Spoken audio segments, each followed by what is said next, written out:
Meu nome é Regina Gula, eu acabo de escrever o Diário de um Neto, a Laura Teixeira ilustrou, a Ana Célia Goda, editora, orquestrou a composição do livro, pela editora Melhoramentos, que foi de uma generosidade incrível com a montagem do livro, e ele é feito de um punhado assim na mão, né? Um punhado de poemas, de imagens poéticas. Então, você vai saber aqui que o sol é um biscoito de mel e manteiga e que o sono é uma voz de flanela, isto é, você vai ter sementes poéticas para que a sua imaginação se abra.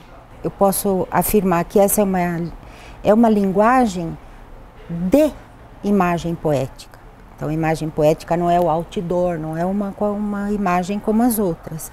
É a fundição de elementos que estão bem distantes, como sono, que é da ordem da neurologia, com flanela.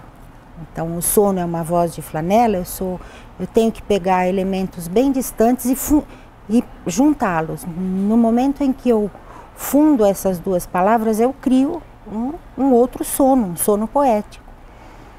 E então a linguagem, ela foi até carregada de imagem poética mesmo, ela é bastante carregada, ela não tem nada de narrativo, né? Não tem nenhuma narrativa, olha, aconteceu que a vovó chegou em casa às 15 horas da tarde, não.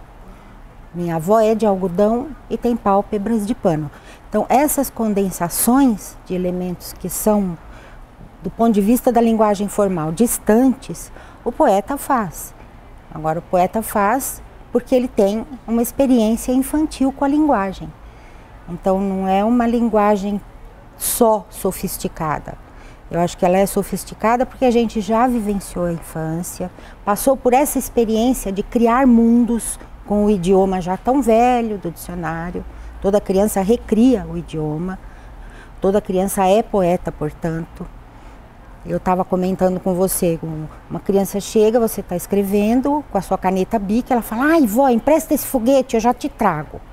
E leva a sua caneta Bic, você fica sem escrever, ela acaba de brincar lá no cosmos que ela inventou no terraço, e depois de 5 minutos ela te traz, obrigado vó, pela sua caneta Bic.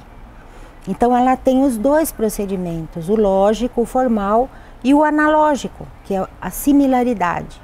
Mas não é só que ela compara, aquilo virou foguete mesmo, ela deve ter ido para Saturno, ela usou a palavra Saturno, ela usou o conhecimento cósmico que vê na TV, nos documentários, para criar uma outra situação.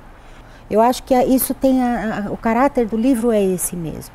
Não é um livro contemplativo, que você vai lá, olha a imagem que ela está representando, o que foi escrito. Não, ele é um livro para que você imagine enquanto o lê. E a Laura ela foi imaginando mesmo, ela criou, ela se atirou no texto e conforme as imagens que lhe ocorriam, quer dizer, na medida em que o imaginário dela se abre, ela tem uma coisa nova para dizer. Então você tem num livro 2 livros, o texto e a imagem são 2, que se casam, se tocam, né? Eles se tangenciam, mas de maneira nenhuma ela precisou representar as coisas que foram ditas.